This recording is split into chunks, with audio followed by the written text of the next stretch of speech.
welcome. This is Every Trivial Fact. My name is Mine and Me is No One. Thanks for joining us. Today, my friend Ergriffenheit is here, and I don't know if he wants to be called an artist or a philosopher or some mix of the two. The mix is fine, or psychologist, man of taste. Oh, yeah. One man of taste and one of this world's best yet unknown psychologists. Yeah, so I've been told by my wife. And I think for today's topic, we were going to discuss, is it will to power and the perception of control and power? Yeah, and kind of just power, generally speaking. I would say also the interpretation of power and how it lends itself to, I don't know, for example, understanding Nietzsche's philosophy for one, but then also cultural forces at large. Okay. Now, it just occurred to me that I meant to pull up some not clips, but some not audiobooks, but just books. I went because there were a few Nietzsche quotations, including him talking about perceptions of power. I think it's in Genealogy of Morals, where he says it's impossible to ask strength not to be strength, just as much as it's impossible to ask weakness not to be weakness. They express themselves as they are, and it's only in the airs of language that we perceive it as anything else. Yeah, because I thought that was pretty key component here, and I think we've discussed it before too. And I thought, and in the past, I know that you had a real interesting take on it. Or, do you care to elaborate or take us away here? Yeah, sure. So, let's see. It would be great if I had that quote pulled up specifically, if we're interpreting it. But go on, I'll see if I can pull it up. This is Genealogy of Morals, Essay 1, Section 13.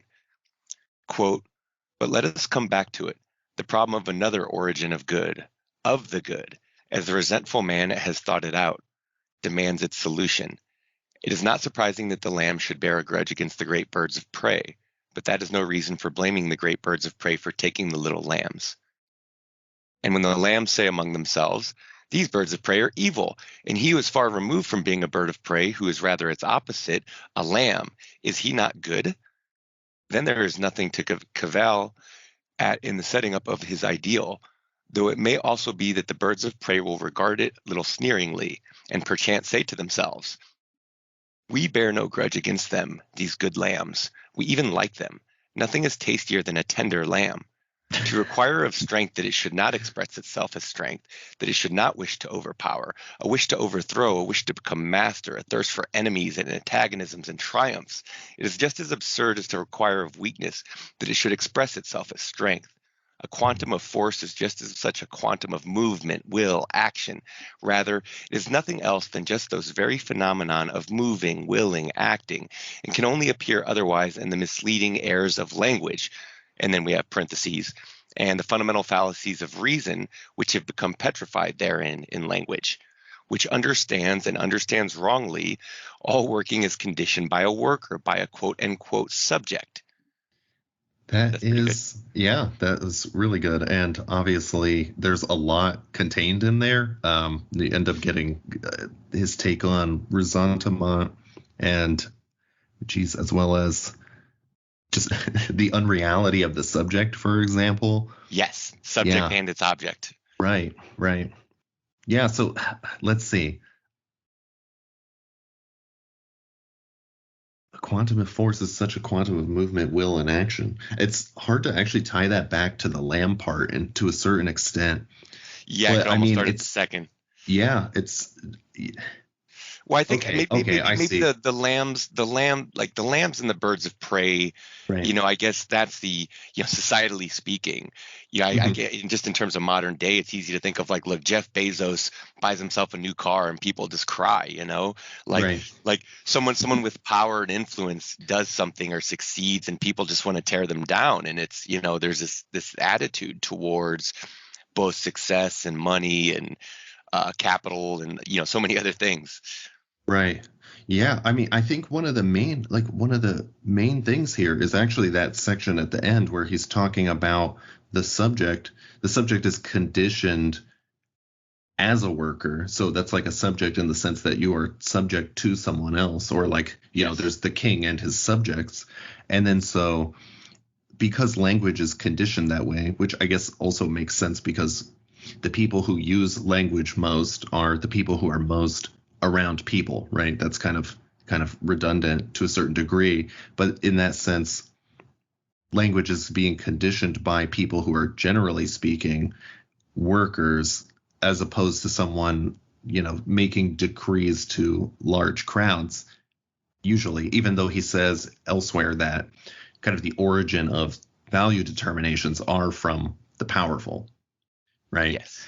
But so in the way that he's putting this in terms of the subject, that sort of worker related language, he's saying actually forces moving, willing, and acting to appear otherwise. So it also, language demands that strength not express itself as strength. And that is kind of the... Isn't that what we call civility?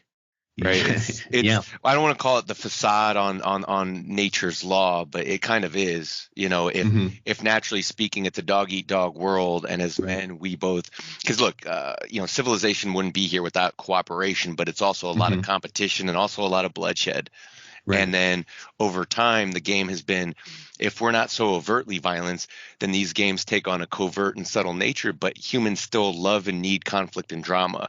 And if you think of like, Stepford Wives or something, you could think that, okay, if people are still always competing, if there is still strength wanting to express itself, then if it's no longer acceptable to just bash each other over the head or grab each other by the hair, then they could take on more, again, subtle manipulation, like, oh, your hair, I wouldn't go out if my hair looked like that, or like you get all sorts of little passive aggressive jabs and jives, and I think social media is rife with this stuff, just passive aggression, frustration, resentment. It's there for I think of the internet, I guess the modern internet, and it's hard not to see it as a case study in not just resentment, but I guess as perceptions of power and control, because a lot of what's out there is just complaints. It's like almost like we want to stop business for, a subsect of crybabies. Yeah. Or I don't want to call them losers of civilization, but kind of, if they're on the bottom, they're on the bottom. Who like, the lambs don't want to be lambs. Right. Losers according to the principles by which the civilization is organized, and no more, actually. Right. Well, unless we're going down to this level of, just in pure movement, willing and acting and strength and force being exerted, then otherwise, like, for example, in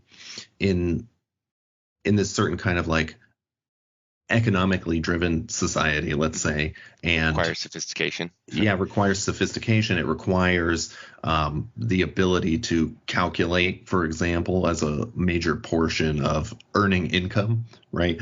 That naturally privileges. I mean, in a certain sense, it's the privileging of language and the ability to use language over other kinds of activity and action, which is not surprising when it's constructed around the worship of the word. Right. A logocentric society, logocentric culture, logocentric language, logocentric religion. Yep. Yeah. And then I guess, so the difference is I don't know if, how much people kind of think about this or know about it, but basically the main difference in people is how much exposure to language they have as children. And that forms your understanding of the world. And the difference between a poor kid and a rich kid is a poor kid has a deficit of millions of words compared to the wealthy kid, because the wealthy kid, the parents got him books, the parents made sure he went to school, the parents got him a tutor, any number of things. Yeah, not even the possession of the words themselves, but the circumstances in which to use them. Like, for example, when you're learning a foreign language, you can study many, many words, but the sense in which they're used is only captured by, for example, traveling to the place where the language is spoken. Oh, yeah. We're getting into cultural context, history, that none of these things exist in a vacuum. And I think when I see a lot of modern people's kind of their erroneous kind of what Nietzsche describes here, can almost watch the errors play out in real time. It's like, oh, you thought this was something else. Oh, you assumed, what did you assume civilization was? You didn't think this was a dog eat dog, like evolutionary arms race that's technically never stopped, because maybe that's one of my biggest issues with modern people is that I see that attitude so much. They think like, oh, we can stop war. And it's like, well, that's a nice thought, little lamb. There's a whole lot of eagles around here and they think you're tasty. So keep thinking that, it doesn't matter what you think, they don't care. They're going to do what they want anyway. Yeah. And this has always been the case. Right. And it's you actually only believe that it can be stopped in a certain way by giving it a certain kind of moral characteristic, which just basically I think that's the whole bait and switch. Yeah, it compels the elimination of the more powerful, let's say, as the enemy, right? That's convenient, huh? Yeah, stopping war is nothing more than synonymous with stopping the activity of people who, in a certain sense, are of, I would say, like people who exercise a higher levels of activity, generally speaking, in a very reduced way. But I mean, especially in a culture such as this one that is, for example, like hyper rational and hyper oriented around words and communication in that way. The one of the things that's sort of hidden in this passage that you read is that it's a function of language to falsify these things in a certain manner, right? It's not intent. And I'll say this: I think it's largely subconscious. It's largely intentional. And as humans, we don't even need to know about to utilize power, or to fall prey to the weakness therein, or to utilize the power therein. You don't even have to be aware of it. You just have to use it, really. But then that's a question of, who are the people that wind up using it? And it's like, well, usually, like you said, the people who are privileged therein. And I almost hate using that word because it's become such a modern buzzword, but we're using it in a certain context here. Well, I think that context in a certain sense is the fact that, like, privileged, generally speaking, is like the way that I think you're reacting to the word is the way that the word is thrown around.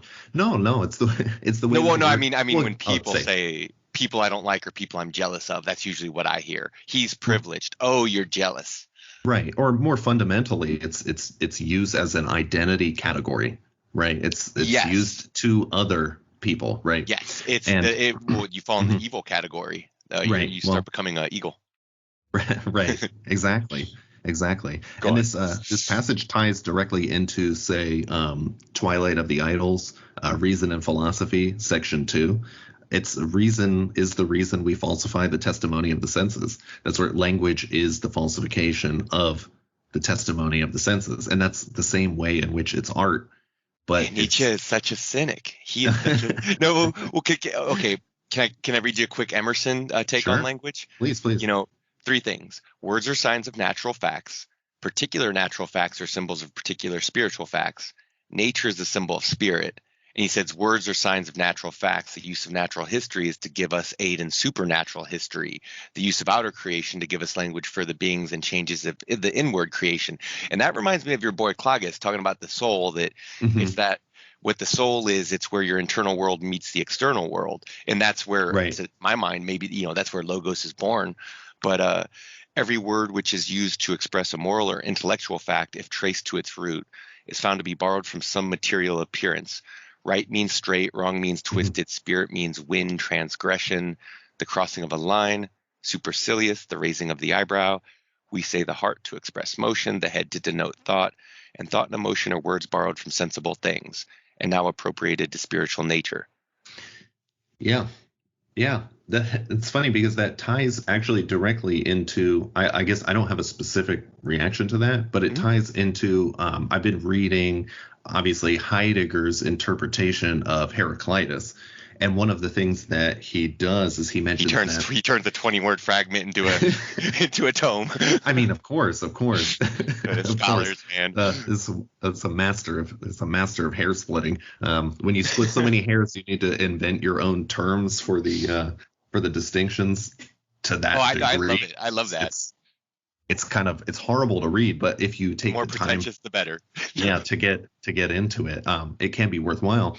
But one of the assertions that he makes is actually that the Greeks experienced, quote unquote, being as appearance, right? And so when you're You know what that reminds me of? what's that? That just reminds me of Nietzsche saying that that they were for, that the Greeks for a long time were seen as a simple people, and I can't remember if he said they were Hmm. elegant in their simplicity or simple in their elegance, and it might have been Hmm. sophistication as well. But yeah, I definitely, it's definitely there. Go on. Yeah, that's like where he says about how much more labyrinthine our souls are than theirs, right? Oh So yeah, yeah, yeah, we're much more earnest and simple. yep, exactly. Reading to oneself was seen as suspicious. Things like Yeah, that. yeah, Cultural differences. right. So yeah, so Heidegger asserts that the Greeks experienced being as appearance, and in that same way, it's kind of like what's contained in that and Nietzsche and the Emerson that you just read is a certain way where words are relating back to something that is experienced and sensed, right? And then being ends up being kind of like this container for words, right? And I think when people have faith in being, that's also the equivalent to what Nietzsche calls the faith in grammar. Yeah. Oh, Yep. okay. So let me. Okay, perfect. Let's see. I was going to say there's this Emerson. There's another bit on this Emerson quote. Let me pull it up here. So he goes on, but this origin of all words that convey a spiritual Hmm. import, so conspicuous a fact in the history of language, is our least debt to nature. It is not words only that are emblematic, it is things which are emblematic. Every natural fact is a symbol of some spiritual fact. Every appearance in nature corresponds to some state of the mind, and the state of the mind can only be described by presenting that natural appearance as its picture.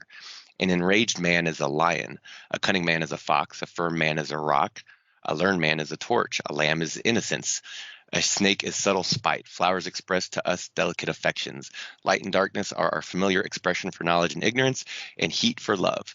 Visible distance behind and before us is respectively our image of memory and hope. And see, he's basically in that, to my mind, like Hmm. he's almost foretelling of Nietzsche, right? Visible Hmm. distance behind and before us, and he took that, to another level with under and above, and his clever play of language, right? Right. Um, but I almost see, like, in this essay is called Nature, but this is chapter 4, language, and it contains the seeds of genealogy of moral, and quite literally, Nietzsche wrote the family tree on it, so it's quite Hmm. interesting. It's a historical moment here. Yeah, the confluence of these I don't even know how to put it. The it's almost like a specific kind of thinker is Yes, really coming through from Emerson, I would say, like into Nietzsche, from Nietzsche into, and like in my opinion, from Nietzsche into Klages and Klages into Heidegger. very And those modern. are in a certain sense, what it does is in the same way that I feel like Nietzsche's position is that, from the time of Plato up until himself, an error of metaphysics has been made. And then so if one actually accepts his arguments around that, what you find is this sort of this consonance between himself and the ancient Greeks, for example, and you get that same thing, in my opinion, from Klages and Heidegger, but not from many other philosophers. And Heidegger's literally so hard to read.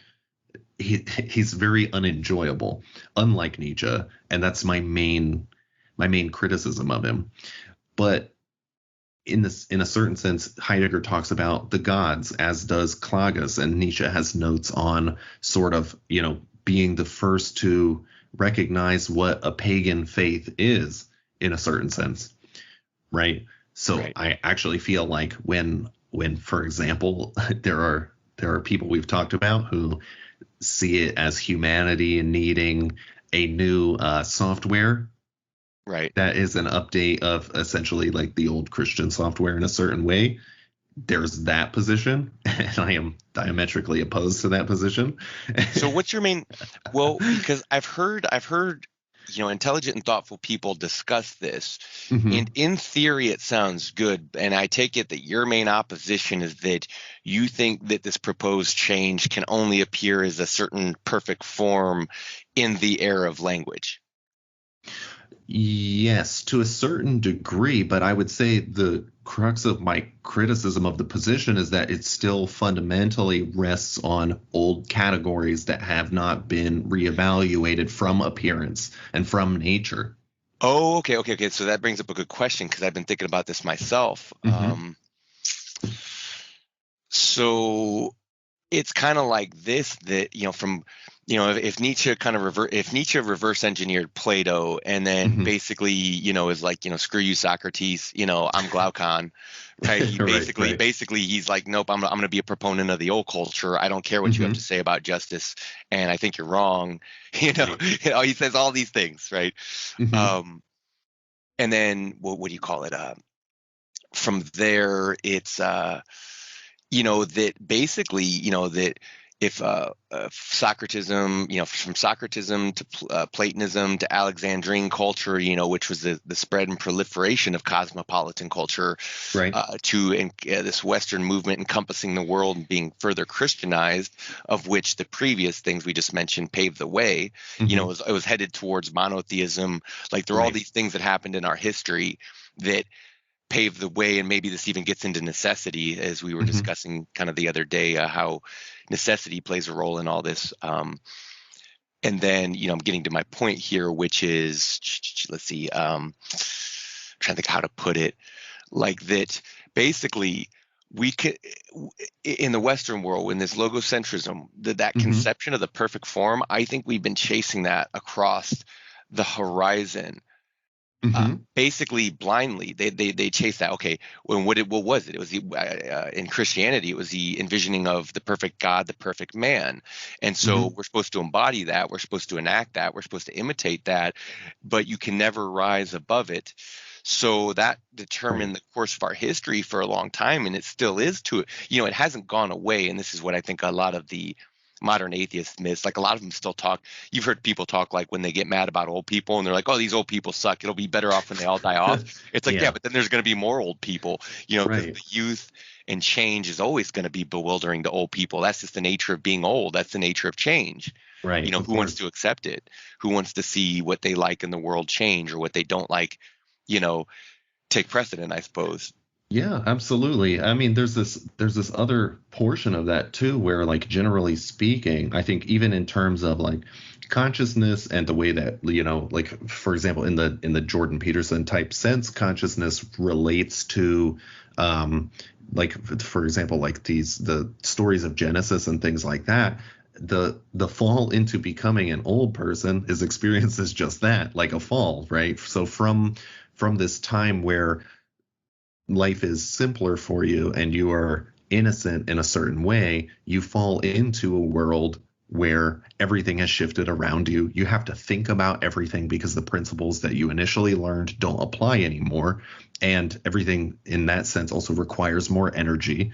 And I guess that's where when Nietzsche comes in with his ideas of, for example, like embracing change and becoming, it can't be, let's say, it can't be completed without this attitude of amor fati, the spirit of the child and the innocence of becoming, and right. And one needs to find some way out of, I guess, these old principles and experiences that they've kind of acquired that don't apply into, I guess, I mean, you could say a number of things, like more of a beginner mindset, Right. Well, I as think you Nietzsche know. understands it for what it is. He thinks Hmm. that I think, why they have because repression has a toll on the psyche. It does. On one hand, there's, because there's both conscious and unconscious repression, and religion is an anchoring system as a cultural castle, if you will, with its inner and outer ramparts, right?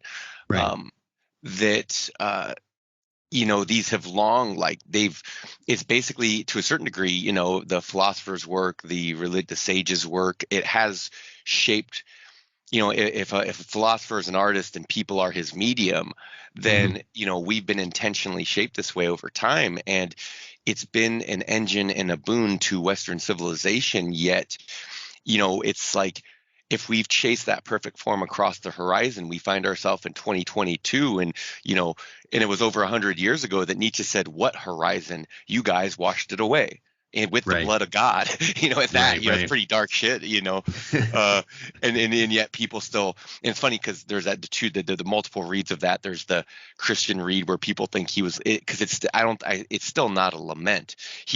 No, He's right, actually, right. he's pointing out it's going to be bad times for them. He's trying to point out to them, hey, you don't even see why this is bad news. It's beyond moral judgment. Actually, right, it is. There's Right. nothing moral, even though he's screaming at them, the madman, right? Right. His little what's his name, Diogenes, right? His little version of Mhm. Diogenes with his lamp in the Right, right. market, Yeah. looking for an honest man in daylight. Yeah, and I find that so, I guess, frustrating to a certain extent, the interpretation of that passage as a lament. I guess frustrating for me to even feel it as Well, it's been Yeah. proliferated for a while. Well, of course, but I mean, it also rests on this idea that, because the old way, in a certain sense, collapses, and that what is built on that ladder cannot not fall when Not fall. when Yes, no. I'm going to when we point that out. It's important. when we kick the ladder out, or when it becomes unstable. Mhm. That's to interpret it, the death of God, in that way as a lament, is to move forward into the future with essentially a coward's mindset, or let's see, like fear-based decision making, insecurity, right? Like all of these things tie together into a certain mindset. And And is that the it's mindset of the slave? Are we getting into yeah. that? Well, I mean, it is Resentment? in it is in a certain sense, and that's also because it's it's the moral interpretation of the passage, right? Like these Right. are complex.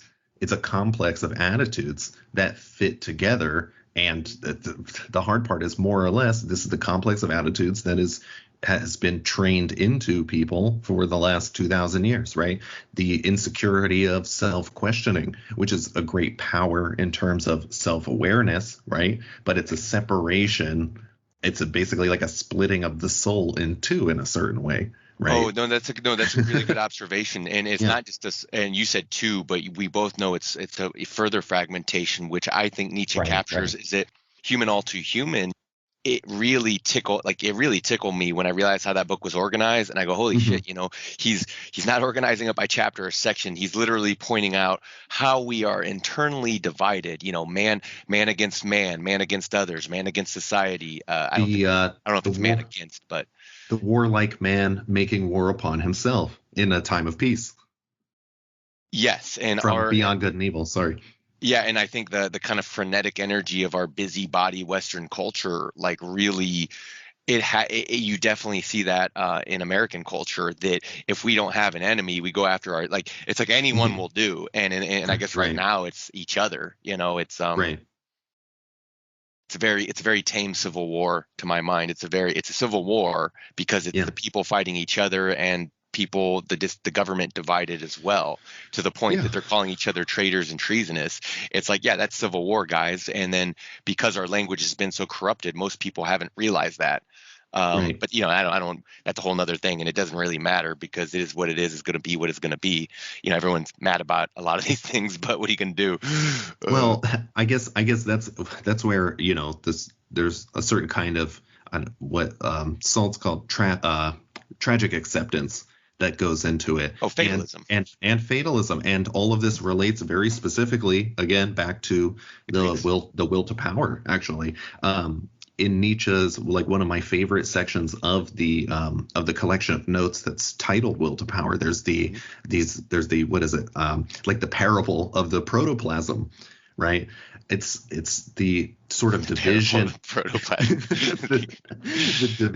the division of culture is explained by will to power, where essentially, what is it, a power appropriates more than it has the ability to control. And if you think of sort of like American expansionism and things like that, and just even the cultural dominance of American culture, even through media and Yeah. Hollywood Oh, and yeah. Yeah. proliferation. Yeah, Image and language. We are big consumers and producers of probably more image and language than anything else, huh? yeah, If you actually look absolutely. at what we produce right now, we're producing Hmm. content at a never before seen level. It's vapor Right. at this point. Yeah, even English replacing Latin as kind of like the lingua franca. Mm-hmm. You know what I mean? Like it's we so essentially like that's an overextension of a Oh, certain kind of power, in it's the which language of case, commerce. well, that as well, and that's a huge that's a Right. Well, huge I think that factor falls here. into what's the word language franca. Like I think that falls Hmm. into the category. It generally Yeah. means that because and this was prior. Actually, that happened prior to the British paved the way because they're the ones who conquered the majority of the modern world with their navy, and Hmm. then that's when English began to dominate, and then America took it even further. Right. Yeah. No, completely. And I mean that's where, Cloggis talks about the ruling powers of finance and things like that. Like we definitely live under a paradigm where, for example, like obviously warriors are not as necessary, and the merchant class has expanded tremendously, right? And Right. that's sort of like just a function of all of this. But essentially, like at a certain point, and this kind of goes back to what we were talking about before we started recording about cultural forces and their effect. You mentioned, like, for example, the Native Americans, and then some of the, like, technically speaking, like lower class segments of America, and that finally Yes. breaching, the Oh yeah. Let me right. rephrase this for everyone Yeah, here. please. So this, I was trying to observe the movement of cultural collision and impact, and what I said was, I think what happened to the original tribes of America is what slowly happened to like the African descendants of slavery over time, and is what's finally caught up to the Anglosphere or the European Americans, and that was just the decay, degeneration, and destruction of their own culture, of their own families, and Hmm. I think that's what we're witnessing. We're witnessing just cultural decay. We're witnessing these ideas and ideals reaching the end of their ropes in real time, and it's part of what everyone's freaking out about. Right. Yes, Even if they, exactly. Yeah. even if they, and to my mind, it's like they can shunt their fears into say like, oh, it's fear of the government, or it's fear of this political party. They can move that stuff around, but it's all the same. It's to my mind, it's fundamentally flailing at what is feared and what is unknown. Right, right. And so basically I can put both of these things back into terms of will to power. So the first one is sort of the dividing of the, I guess, like the American, let's say American identity into two wills, right? This is a Mm, consequence of the over appropriation, right? When Nietzsche talks about the protoplasm, when the protoplasm appropriates more than it can handle, either the form falls apart or it splits into two wills. That's how he describes it, right? So there's another, I guess the other way of tying this together with the last point that you made mhm. is that when, I mean, it even goes into the warlike man making war upon himself, which is that when the culture does not, let's see, when it ceases to appropriate from outside of itself by means of, say, like war and just like the domination of territory, the capturing of new peoples, and sort of like the assimilation of them into itself as Right. as it extends its power. When it ceases to do that, in the same way that the warlike man, in a certain way, is the one who becomes self-reflective in times of peace, because there are energies that are not being expressed outwardly that are Mhm. now being expressed inwardly. What the culture does is it starts to appropriate, instead of from the outside, from the bottom, right? That's where it pulls influence up into itself internally, and that's like, for Well, it's example, like, profitable, but it's dangerous because hmm, Judaism. oh, it's This completely is you know this is Judaism destroying the Roman Empire, if you will, like from the right. inside out. It is the death of the culture happening as part of its life cycle to a Yes, certain extent, right? destruction and regeneration for It's sure. it's reached the limits of its outward power, and it begins to feed off of itself. And now, so I mean, this is even in the sense that, for example, do you know the rapper Cannabis? Uh, is it spelled K-A-N-N-A-B-I-S with the money sign? That's just a No, guess. it's That was just a guess. Canibus. He has this line. See, these guys close. You can never in rap. You can never spell something how it's spelled. You gotta of course, take the English and destroy it. Of course. No offense to rappers. But yeah, he has this line that I love, and he says, since hip hop became a lucrative profession, there's a misconception that a movement in any direction is progression. And so that's pretty good, actually. Yeah, that's pretty clever. Yeah, so there's a certain way. You know what I thought the other day? I thought hip hop's where a lot of non-artists go to try and be artists. No, again, no offense to people, but man, I feel like it's definitely one of those things where it's like, this is the easy one. People think it's easy. People think art's easy, and like I think rap is one of those things that creates the illusion of as if. Yet there is a vast difference between the top 10 to 20% and the bottom 80%. Who generally aren't good, but that's kind of art for you in general. So it's not unique to hip hop or anything. Right. And that's there's a way where, like there's this fine line between the general musicality of something and at the same time the sort of, for lack of better words, like the essence of what it is. Like the essence of rap specifically is more like it's wordplay. So it requires two things. I would actually say it's fundamental to my manner of thinking. And at the end of the day, it requires two things, which is a really great relationship to language in having the words to say what you are trying to say, vernacular, lexicon, vocabulary, and also to be able to rhyme things, especially when you want to rhyme densely. Poetry. But then on top of that, you have to have this horrible relationship to language where you. I thought you were gonna say women. Classic misogyny in rap. It's yeah, of course. Sorry, I was forgetting that part. But yeah, where you flip things on their head, right? You turn the meanings of words upside down. Yes. But then that's essentially what slang is. But either way, back to my broader point. Hip hop has become something different since it's been pulled up from the context in which it arose, right? And it has let's say mutated every single time to a point where it becomes pop culture, right? Hip hop has, in a certain sense, reached cultural ascendancy from being counterculture. Right. Yes. Exactly. Coming from the bottom of the civilizational heap. It's made its way to the top. And this was an example of what you were talking about, how the culture then draws from itself. It's no longer assimilating out. Again, if Alexandrian culture is expansive and assimilates everything and collects knowledge and, I guess it builds towards the deus ex machina, which goes back to the idea in the modern age that out of all these modern problems that technology is going to save us. And it's just no, guys. This is not. Here's a quick question for you.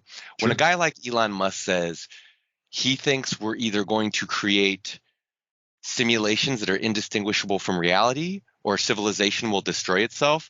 See, to me, the connotation is immediately clear that he thinks that human nature is so disruptive, and I'm not going to say bad, but just basically we're so disruptive and disgruntled that the only way to be able to control us and deal with us as we continue to grow in population or otherwise is to basically lock us away in some fake realm. Because it's all, it gets into the matrix basically, because absent that, we're just too disruptive or too destructive, or we're too crazy, we're too uncontrollable. We're, so he says that. And I immediately go to, he thinks we're going to have to be put in a digital jail because we'll destroy ourselves if we don't. And what do you see? Do you see anything different in that? Because that's the only thing I can see that he means there. And I've never heard, anyone else say it like that or address it like that, but that's where my head goes. I mean, it's funny because you asked me what I think about that. And then you also described it in terms that I agree with. So I was like, I was kind of like, that is to say it for you. No, it's not like that. It's like, I found it, well, obviously, like I agree with your interpretation of it. So that was kind of the question. But when you were asked how I feel about it, and then you described it in a way that's exactly how I feel about it, it was like, well, of course I don't like it. Right, don't like it. But then it's also, I can see why he would come to that conclusion. I absolutely do. And I Right. don't know if, naturally, I think naturally speaking, like a lot of nations are below replenishment rates, including us. So I Hmm. don't think overpopulation, it was perceived to be a problem in the past. It's actually underpopulation is the present problem. And a lot of people are still going on about overpopulation. And it's funny how a meme that's wrong can become so widespread and proliferated. Hmm. Yeah. Or go ahead. But I Got something. mean, I guess to the point of like, the interpretation of that position is like that position. It's you kind of outlined it when you covered the transition from Deus Ex Machina to to Elon Musk and the digital jail, which is exactly what it is. There's this Let me ask even you, are we already halfway there? Are we willingly halfway I there? mean Are people already cordoning themselves off in digital straitjackets? Like, you tell me, what do you think? I mean, I mean, again, this is something where, like, for me, that's an easy yes. It's an easy yes. Halfway there, I mean, I don't know. That's Well, okay, that's a let me put it little like bit too this. much of a calculation, but Let me ask this, because like, okay, me and you, we come from just a little bit, we come before the cell phone era, right? hmm, You yep, knew, I think you would have known life without cell phones, right? You would have seen how the world was different back then. yeah, Yet, and it's the fundamentals never change, just to be clear. Like a lot of right, people go, oh, things change and they freak out over this stuff. And it's like, no, it's been this way for a long time and you can't see that. Just hmm, because you can't see it doesn't mean it's not there. Great argument for God or bullshit or something that's true. It's like the unfortunate yeah, thing about that argument, just because you can't see it doesn't mean it's there. It's like you can use that to justify just about anything, but in this case, it holds true. We were talking about will to power and that language is a privilege. And I'm going to read this Emerson bit and we can go on from here. And hmm, Emerson goes on, this is from the same place we've been reading. A man's power to connect his thought with its proper symbol and so to utter it depends on the simplicity of his character, that is, upon his love of truth and his desire to communicate it without loss. The corruption of man is followed by the corruption of language.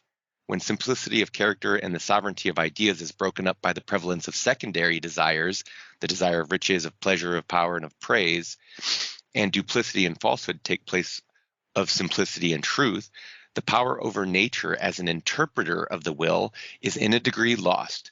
New imagery ceases to be created, and old words are perverted to stand for things which are not. A paper currency is employed when there is no gold bullion in the vaults. In due time, the fraud is manifest, and words lose all power to stimulate the understanding or the affections. Hundreds of writers may be found in every long civilized nation who for a short time believe and make others believe that they see and utter truths, who do not of themselves clothe one thought in its natural garment, but who feed unconsciously on the language created by the primary writers of the country, hmm, those namely who hold primarily on nature. And he's talking about a certain aspect of purity here in origin and creation. And basically, I almost see like what he's talking about is basically everyone writing on the internet. He just described them. He's like right, this is the perversion. Everyone learning to read and write has made the spirit stink. And I think that's apparent on the internet. right, There's a lot of, and I get it. Maybe it's just because the whiniest people are the loudest. yeah, They're heard over the anyone who's got something to sell, or just people trying to do business, or people who might be a little bit more, let's say, positive about I don't know anything in life. hmm, It's like, oh, that person's selling a positive message. Like, get them. How dare right, they? right, right. Yeah, I mean, I think there's some kind of fundamental relationship to the fact that in this sort of like social media, internet manner of communication, the information is so free that it's it's of a great benefit to a certain kind of person, but you Yes. also have a number of people who know things that they don't need to know. And and this sort of like thirst to be quote unquote in the know that Right. is essentially like goes nowhere other than to, I guess, like stimulate negative feelings. And to a certain extent, what we were talking about with even like familial relationships before we started recording, it's this same attitude that I see in people who are close to me at times, right? That's how pervasive the problem is. And like I said, like there's the death of culture is, or someone might think of it as like, I don't know, if you're thinking philosophically, like the breakdown of categories, or I Yes. think this is also what Heidegger means when he talks about Seinsvergessenheit, or like the forgetting of being. So there's this way where everything is sort of being, all boundaries of knowledge are being dissolved, and that benefits the person who's great at creating distinctions and forming categories, but it's absolutely horrible for everyone else's thought, everyone else's language. And so I think that's one of our biggest pathologies at the yeah, moment. miscommunication abounds. Yes, and there's also within different ideologies, there's the fact of like, okay, good luck getting anyone to give you a good faith read, because I mean, you can go onto a forum or anywhere and you can post something brilliant, original, you could quote someone else. It doesn't matter. There's always someone there. It's just inevitable. There's someone there to go, or right. and you go like, okay, yeah.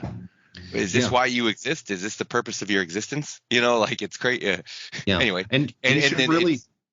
Sorry, I was just going to say, you have to be really careful in a certain sense talking to people who on whom you don't have, with whom you don't have the grounds of good faith, because it doesn't matter what you say to them, how you reason to them, what the explanation is. It's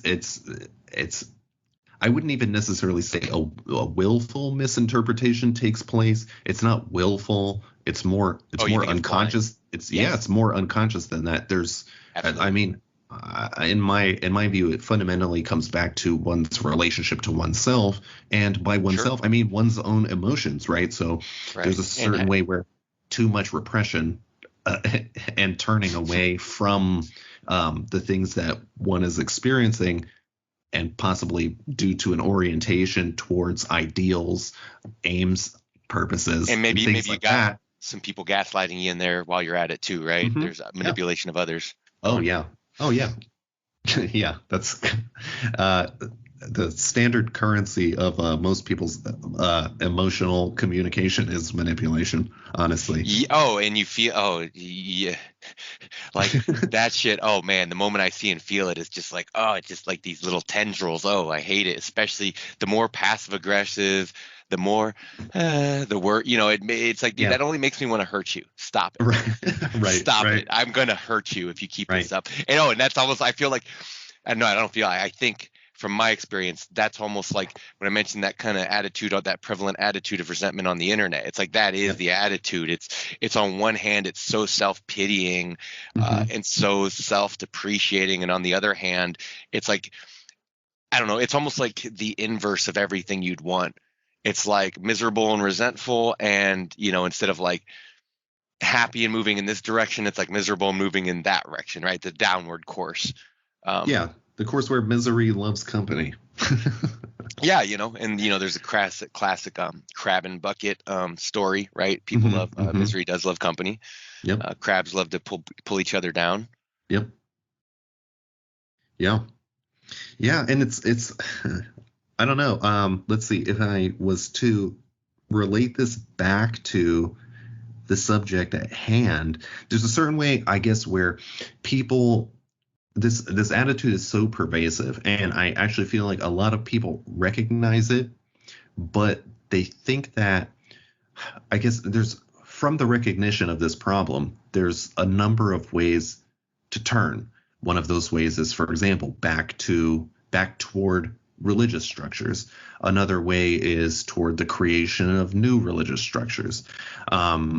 Let's see. Another way is sort of just trying to run away from it. And I guess there's more, and I had more, but I can't sort of recall them. But anyway, I feel like everyone recognizes that some change in that regard needs to take place. And I guess where I stand opposed to certain people that we've discussed before, their ideologies about it, is that I don't think that we're going to forge a new ring of power to rule them all. That's I mean, you definitely see that kind of wishful thinking at the heart of of resentment is that creation of a new spiritual kingdom, and it's inevitable Mm-hmm. that when people speak of spiritual kingdoms, inevitably they demand they manifest in the real world. People don't have Oh, patience of to wait course. for heaven. This is Right. every great political movement, especially in the last century. It's like, dude, all these, from Marxism to fascism, it was all a reflection of the spiritual. It was all Mm-hmm. rooted in spirit. Here's the thing. Let me say this real quick. Do you mind if we take a quick minute? I'd like to get a refill of coffee, if you don't mind. No, I don't mind. I'll do the same. Think I got a good place to kind of pick up at where we're not going to miss too many beats, and maybe we'll pick up cultural attitude of resentment. Is that what we can call it? Yeah. Yeah. Oh, yeah. I mean, I Because I don't didn't. want to lose our place. I don't think I named it attitude, but like it No, you is an didn't. attitude. It's a mood, and it's pervasive. That's why you can't explain people out of it, because it's Yes. a mood. It's insane. Anyway. Yes, when they are. Oh, no, no, no. Let me mention this before we go. Yeah. We're naming a trait here, and that, with it is this modern, cynical, jaded, inverted, resentful attitude that's prevalent towards. To my mind, the whole of it is hostile to being, and there's nothing redeeming in it because I don't It's know. idealism. Yeah, well, and then if it's supposed to be the way out of this trap, it's like, Hmm. okay, I'm taking the route that doesn't require me chewing off my arm. It's too poisonous. Like Right. sometimes you need to take a poison to kill a stronger poison. Chemotherapy comes to mind, right? That happens. But in terms of cultural attitudes and the use of language, it's just pure poison, and it just dies. And I guess again, it's inevitable, right? It's inevitable and Hmm. necessary, but that doesn't make it any less ugly. Right. Let me say that. Yeah. Yeah. Any more thoughts for the moment? No, I think that's a good place to leave off and pick back up. All All right, excellent. I'll see you back in a minute. right. Sounds good. And the little lamb says, please don't eat us.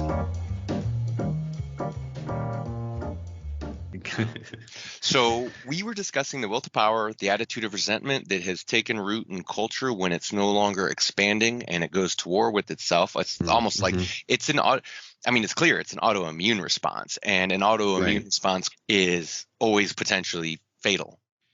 Right. Yeah. Of course. One of the Yeah. most dangerous disorders we can have, Hmm. actually, in terms of the human body.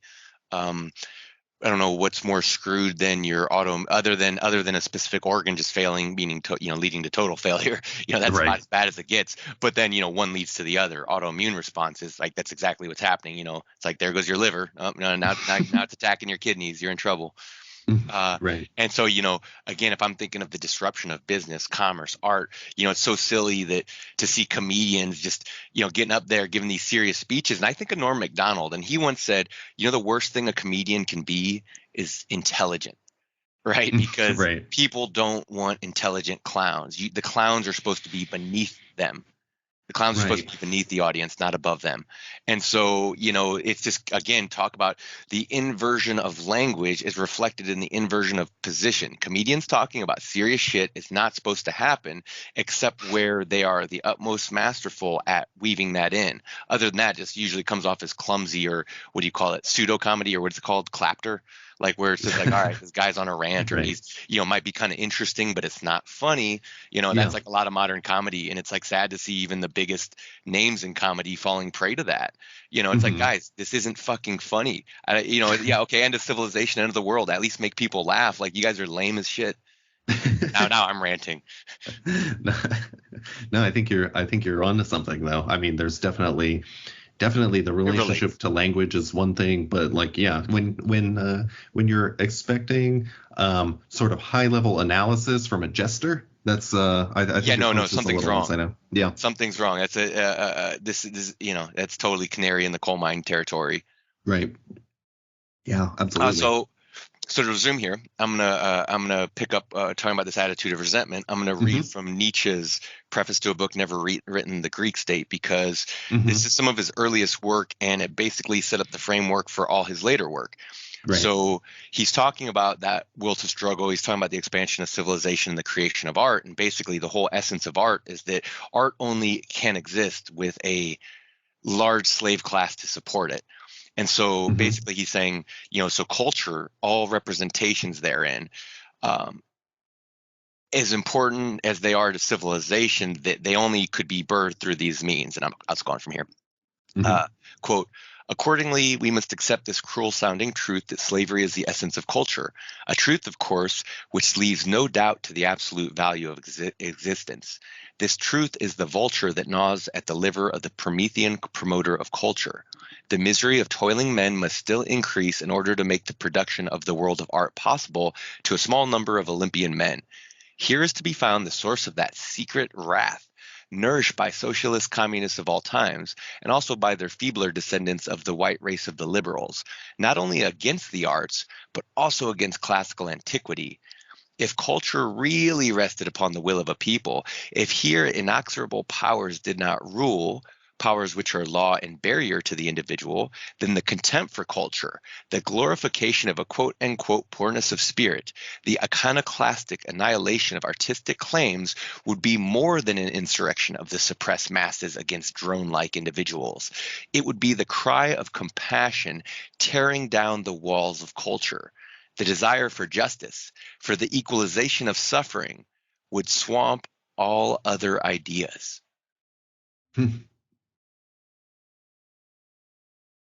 Yeah, he's throwing stones. And it's powerful. It's hard because like when the quotes are read, I actually have a hard time following a little bit.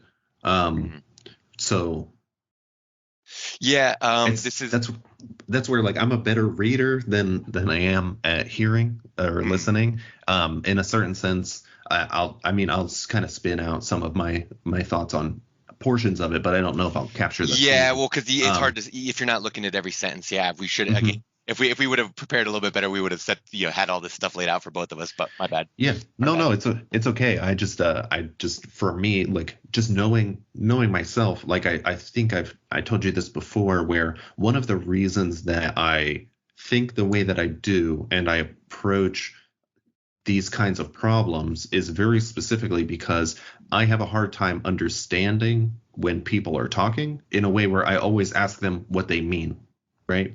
So I always make sure I'm gaining clarity in that way, right? That's kind of a habit of mine. So if we're not defining terms, if we're not slowly building it up, it's actually, we're just assuming.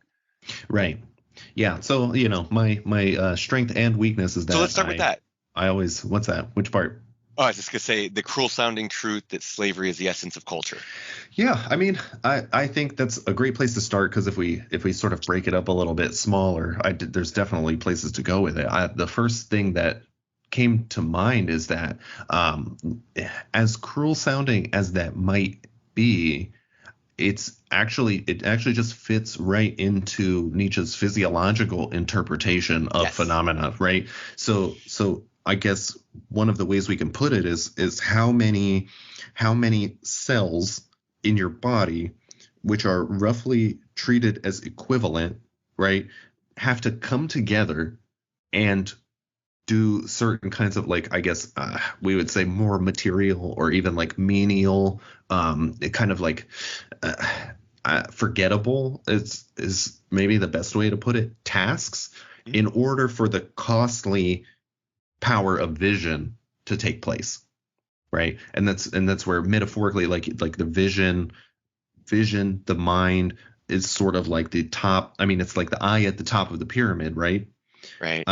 So it's funny. I was working on some images of just that the other day. Really? Yeah. That stuff's been prescient in on my mind. So, and you happen to bring it up. So, go on. Yeah, and I believe that vision, especially like our like,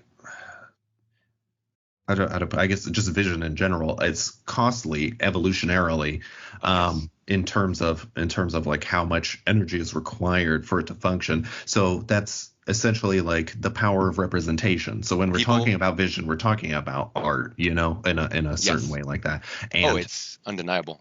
And just, I guess you could take that also just to a most basic and understandable cultural sense, is that when you are like, if we imagine a more tribal culture existing in nature, there are tasks to be done, daily tasks that are necessary for food, water, survival, shelter, right? And those need to be covered first before such a thing as art can exist, which kind of is more of a function of, by the way, the earliest of like arts, a leisure class. Their earliest arts, it's instruments and fertility idols. Yeah. generally speaking, right? Like Right on. there's bone. Because I remember for a long time, they're like, I want to say the oldest paintings are the Cave of Dreams in France, right? The oldest Right. cave paintings found, and I think that still holds. I don't think they found anything older yet. And I Mhm. want to say the oldest instruments they found were, I think, the similar time period. And then again, fertility idol, like, and you look at those things, and it's like, dude, that is like, I don't know. You see us even thousands of years ago. It's like, what's this idol? It's got a big ass. It's got big boobs. Like, Right. yep, men were here. It's pretty good, man. It's pretty Yeah. good. It was like our first image. It'll be our last image. A Right. little bit more sophisticated. People watch porn now. Right. And so I guess there's a really interesting relation. I guess if we're thinking about like sort of the origin of art in this manner, there's a really interesting relation to the art and culture aspect as it pertains to, say, the quote unquote slave class or the worker, because these things only come into Civilization. yeah, they only come into consideration with civilization, and very Yes. specifically, the more the more advanced and universal the civilization is, aka the more people contained in this one structure or even identity, the more roles are created, Yes. and the expanse between those roles starts to extend dramatically. This is also why I said the thing earlier about not being able to forge the ring of power that rules them all, that rules all of humanity, for example, like a new worldview in which everyone agrees. Like, that's completely idealistic. Right. All of this is a function of societal size, right? So when you are Well, a person, go on. okay, when you are a person in, say, a tribal society doing what's considered like what we would consider more of a menial task, that task is so necessary that it's also appreciated, right? So the way in which that it's slavery is not, you No, know it what I has mean? a val. It has a value because there's no other way to, like, okay, no one else is there. They're gonna take the brains of the ox to tan its hide. You got to do that. Right. Yeah, The tribe has to do that. The women have to do it typically in a lot of the tribes. right. Yeah, there's sort of an immediate feedback to the task because everyone actually relies on it.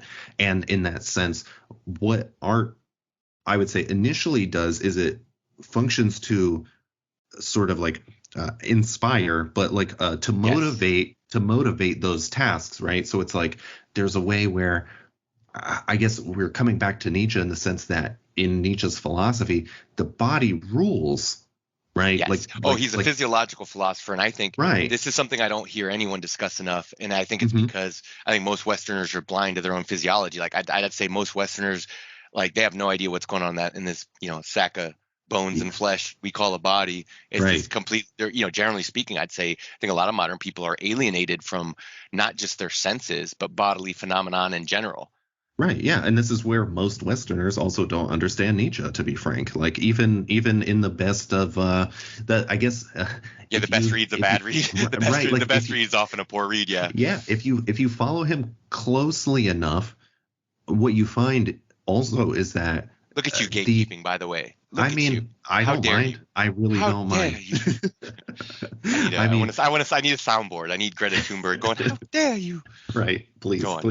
But yeah, it's one of the implications of his philosophy, and especially if you try to think about it from the metaphysical sense downward, and basically to interpret him holistically, is you find that some people will just read his work, and no matter how diligently they do so, the interpretation will be wrong, right?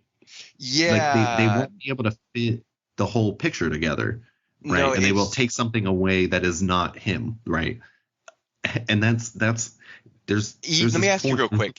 Yeah. If language is our web of communication, then I would say their web is too small. Then their web has not been connected to the other webs that exist beyond it, before it, and after it. I think there's some sense in which that's true, but that's where I would ask, what is it that we're calling language, right? Okay, hold on. Because language is our web of communication, but sure, preceding the word is body language.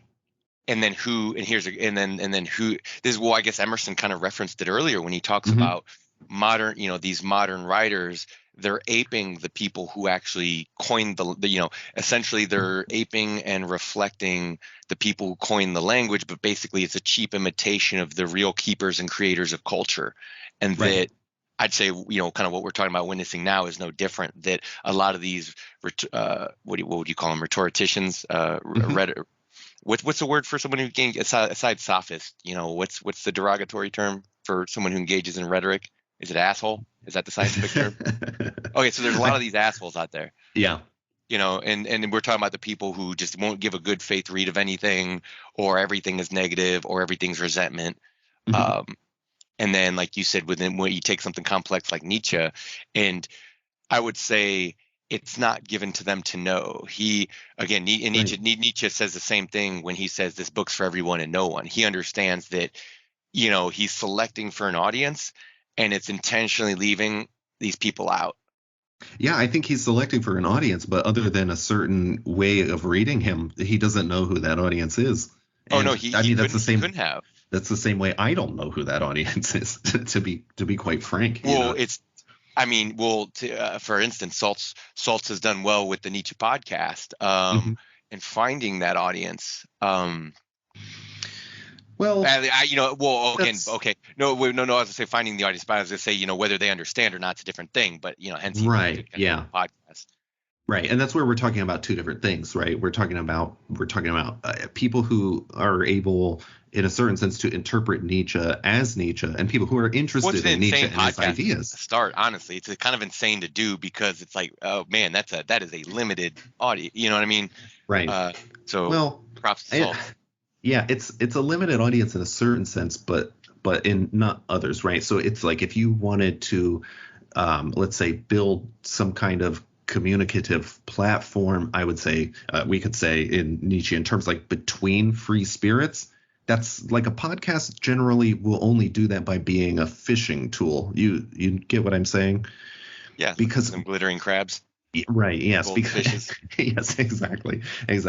Because otherwise, putting it out, you're going to get a lot of people who are interested, but they're approaching maybe more casually. They're approaching Right. through the lens. I mean, it's not like Nietzsche has never been, appropriated and interpreted by Christians. It's not that Right. in Ecce Homo he says about rarely has one, and this is not a direct quote but a paraphrase. Rarely has anyone actually understood his work. It's he basically says namely an idealist.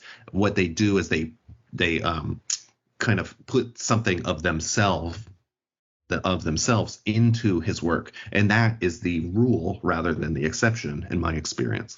Oh yes, and especially well, from Heidegger to the left wingers and the communists and social, like Hmm. whether we're talking the fascists or the communists, it doesn't matter. Everyone who's read him and tried to put him to work for their political philosophy, you see exactly that. It's like, oh, okay, if Nietzsche, it's like, if Nietzsche can be anything for anyone, then he's not, or Hmm. it's that notion that if he can be anything and mean anything, then it means nothing. And that's my Right. take on those reads. It doesn't mean Nietzsche's nothing. It means those people's read of him are nothing, and they're Right. better off just using their own rhetoric and their own bullshit. Yeah. You're going to propagandize, you're going to manipulate, leave Nietzsche out of this. But I think Nietzsche knew what he was doing. He intentionally manipulated people. I think he was happy to do it. And I think he tells us in Ecce Homo, but this I is a mean, thing that I haven't gotten into before, but I kind of want to, where I think he's more malicious in a lot of ways than a lot of people think, and he's less malicious in some ways people think. I would probably agree with you. I feel like those are certain kinds of like a reading, a certain kind of reading in that I generally don't. I leave Yeah, I think he space not welcomes to it. He engage welcomes a with it. misread. He Yeah. welcomes use me for Well, bad, use me for this evil, prove my hypotheses. Even this is how I read Nietzsche. He's saying, this "Hey, yeah. prove me right, prove me that you guys are assholes, and it's the will to power." And they did. They did proved him right. Right. To my I mind, they proved a lot of his theories right. I actually think this is perfect for what I was thinking Sure. about talking about before we started. So, yeah, I definitely think there could be something malicious there. And let's just talk about the term will to power. Like what a horrible, what a horribly named term for what it is, right? Power is a We four-letter can, word today. we, yeah, well, power. Unless you're saying power. fight the power or rest in power or some other. Yeah, and we have two problems here, right? We have a term that is at face value a will, and also whatever the understanding is of power, right? But those are both questionable in terms, especially given Nietzsche's, for example, critique of the will in Beyond Good and Evil. He basically talks about this concept of will being completely empty. And meanwhile, what it is, or sorry, not completely empty, it's empty when treated as a concept. But what it contains is sensations, a movement toward and away from, Right. emotion, It's not what we emotions, wrote down. thoughts. Right. It's just a quantum of moving, willing, acting. It's nothing more than that. Right. The stories we tell about it just aren't true. Right. And more than anything, it's the feeling of command. It's the affect of command, right? Oh, He okay. describes it in his notes as the Yeah. most primitive affect. Like it's not a will. Like you don't will your feelings. You get what I mean? You don't will an affect. You experience a sensation and Right. the affect happens. Right. And, Right. and it's like in these, I think with these impulses and feelings, it's like we see and understand them or they dominate us or somewhere in between even. Like I guess when Nietzsche says there's no such thing as free will, it's only a matter of strong or weak wills. Like the truth Mhm. isn't there. Like that's all it is. It's strong or weak, and don't expect one from the other. Right. And it's And if you strong do, or you're going to have a mhm. bad time. It's strong or weak psychophysiologically, right? So it's not strong or weak like, oh yeah, I have this will and I am going to do, like it's not the thought of willing, right? It's in some Oh, sense it's an the indomitable force of attitude. nature. It's the attitude of being willing, right? But these are functions of character. They are functions of physiology, right? There's no subject. There's no doer behind the deed, right? It's the will is a function of a body, right? And it relates to the feelings. So his willing or like meaning of will is in some sense unconscious and in some sense emotional. So when people say will to power, the first thing that they usually misinterpret is will and like, their ability to sort of like forcefully put themselves into positions of power, right? And that's sort of a rudimentary interpretation. And that's not even considering we have the question of, well, what does power mean? Because generally speaking, people mean different things by Yes. the word. Define power. Right. So Power. let's should we can we go ahead and define power here for our purposes? I would like to actually, instead of coming out and defining power for our purposes, talk about the origin of the word power, as well as other related terms like influence and control, because these are all things that people mean when they say power and mean when they talk about will to power. Let me give the textbook definition, Sure, it's a good which place is to start. a history of errors, and then power. One, Right. the ability to do something or act in a particular way, especially as a faculty or quality. And now, and Mhm. right away, the philologist in me is sitting there going, define ability, define something, define act, define particular way, define faculty, define quality. Reason Right. two, or definition two, the capacity or ability to direct or influence the behavior of others or the course of events. Verb, Mhm. supply a device with mechanical or electrical energy. Two, move travel with great speed or force.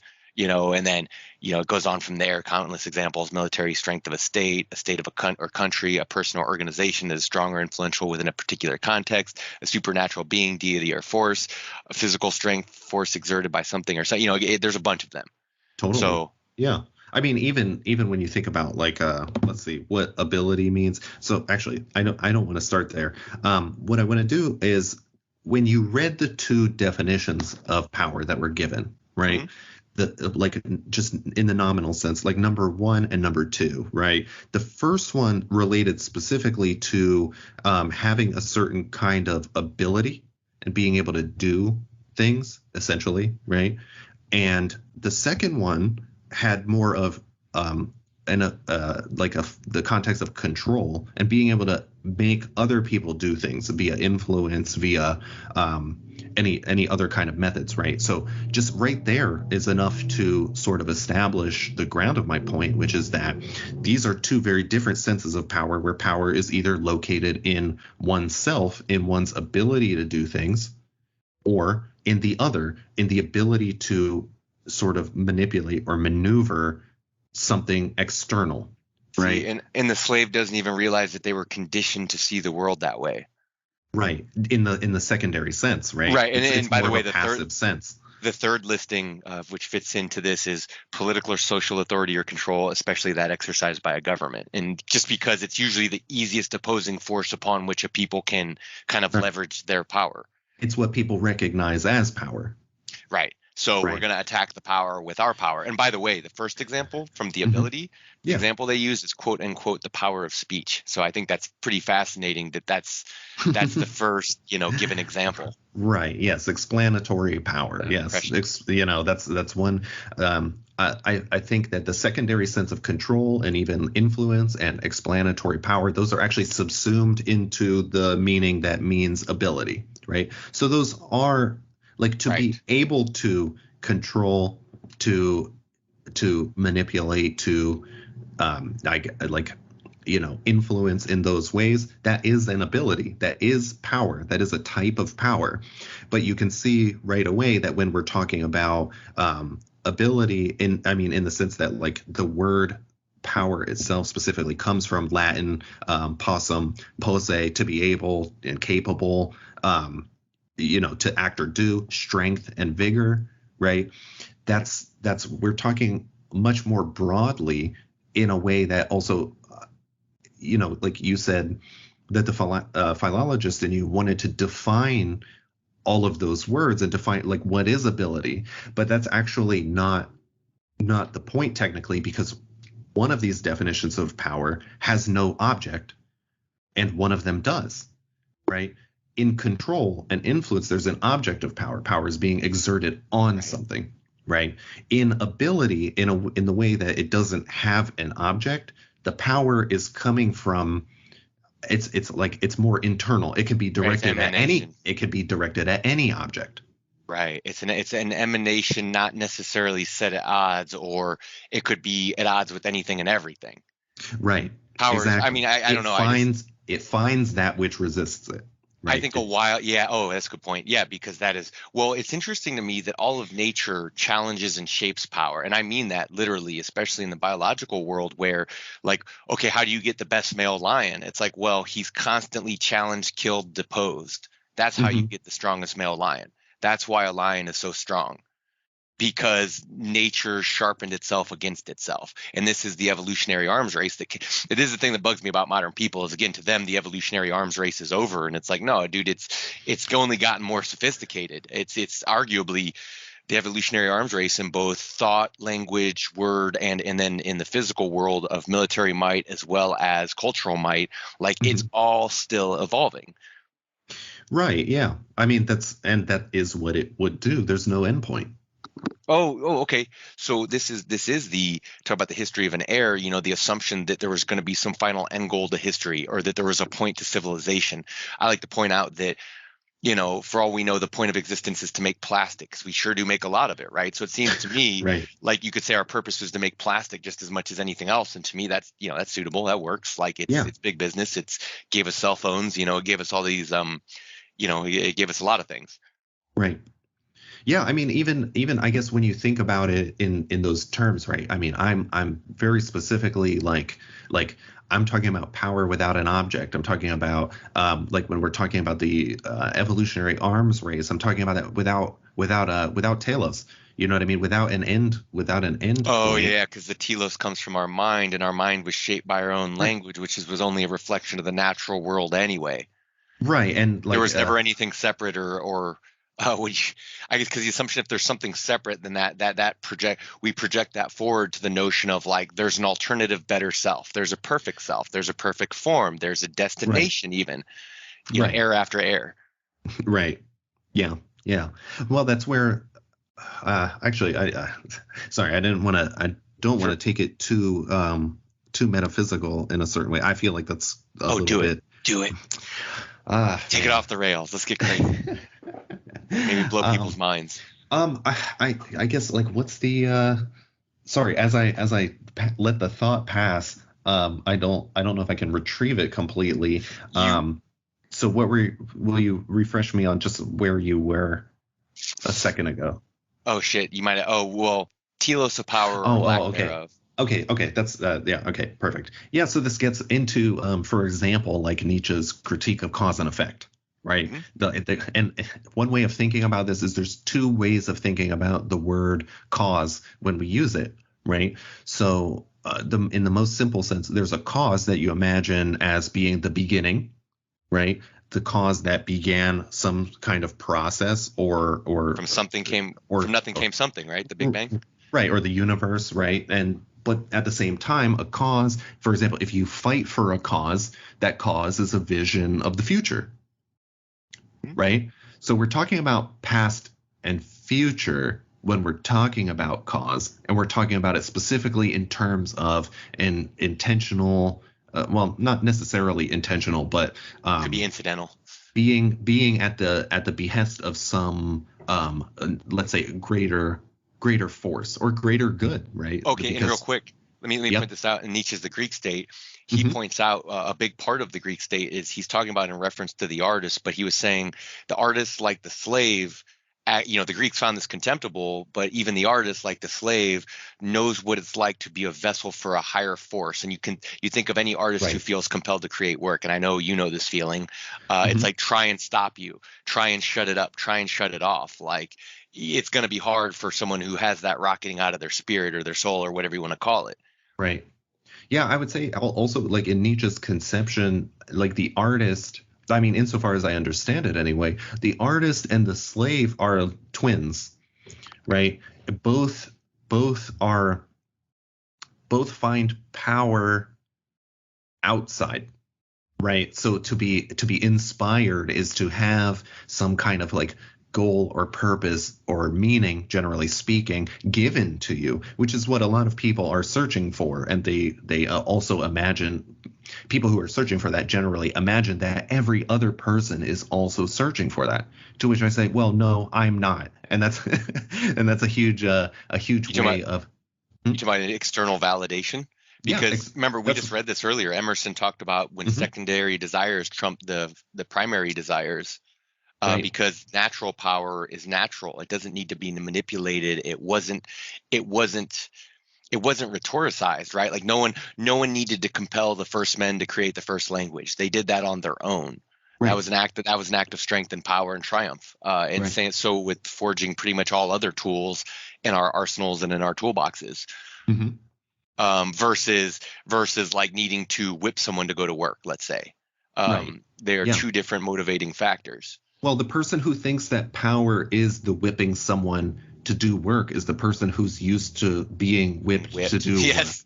That's Yes. that's that's the fundamental reason why it's, control, and in that sense the power of explanatory power, essentially like being able to tell someone to do something and they do it, power with an object, is the slave version of what power means. Because when you're in a position of mastery, you have an infinite number. I mean, that's also where, sorry, before I get into that part, with the slave version of power, you also have the moral interpretation of things, like it's just contained in the position Well, that's where the only thing that where justifies the slave, right, the slave is good and because they're working, and the right? master is evil because they're whipping, right? Right. And But generally when you're Mhm. the masters, and I've got to point this out, the masters just Yep. usually have it inverted. And that's that, we're here because we deserve it and you're there because you deserve it.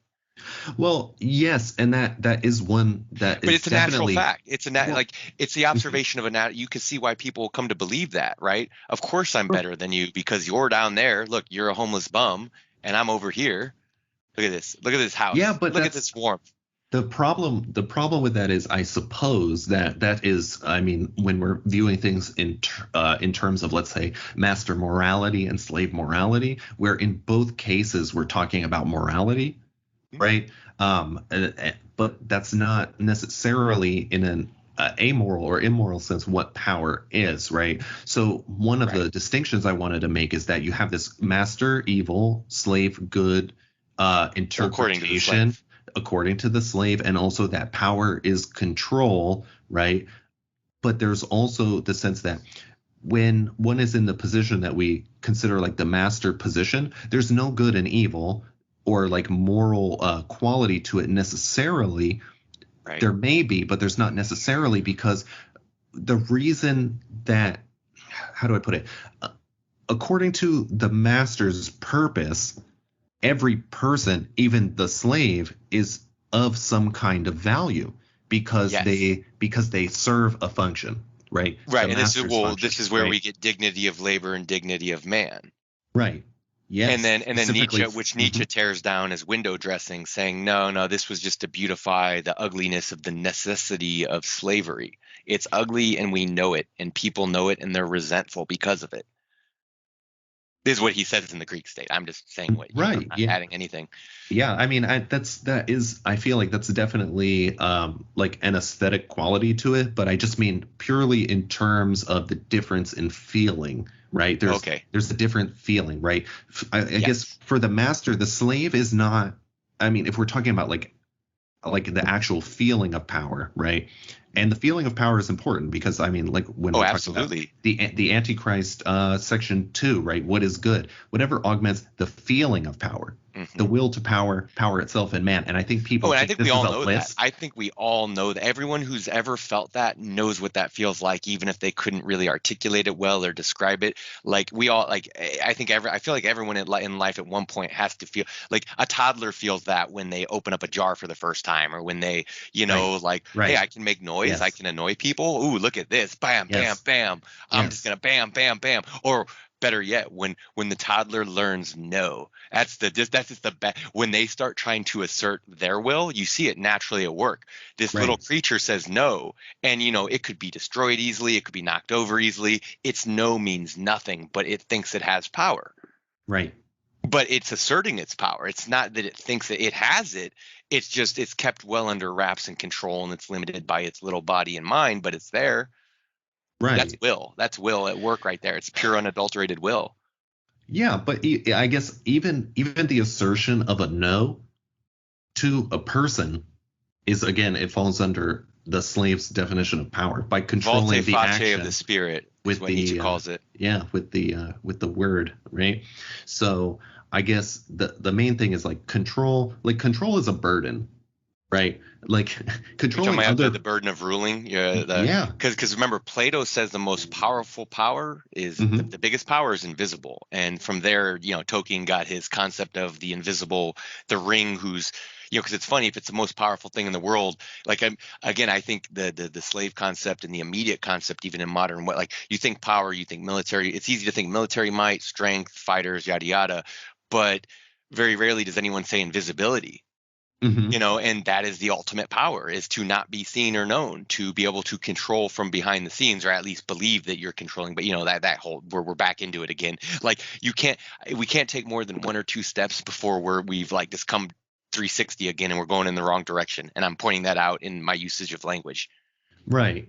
Right. I guess one of the things that I want to get at that I feel like isn't necessarily being covered here when we're Sure. talking about controlling behind the scenes and still talking about control is, for example, when we're talking about control and talking about, for example, controlling people with words, right? In that it's like, especially with words in terms of influence, Think about marketing. if it's not overt and violent, is that those are all forms of negation in a certain sense, right? It's not like when power is related to the object, generally it's like negating the will of the other is what's felt as power, right? Right, right. So you're saying It's so we're the influence of right. one's will over another's is perceived as power. Right. In the same way, those all generally fall under the concept of the no, or like the negation, where like the yes or like the affirmation of power is the feeling of power, like especially in Nietzsche. And that's where, for example, in his in I can't remember exactly which book it is, but he says he wants turning away, like amor fati to be his love henceforth, and turning away to be his only negation, right? Nietzsche himself is not a Well, person who two went things. out of his I think way I to think it's gay control other science. people. Yeah. I think it's a gay science, and then he also echoes that same sentiment of turning away. Is it Daybreak, where he's got an aphorism literally called "going your own way"? I think so. That's I think you're referencing the gay science, but I just happen to think of the "going your own way" thing, Yeah. because he says in there it's not just a turning away from, it's a turning towards as well. And Right. Nietzsche wrote that over 100 years ago. Yeah.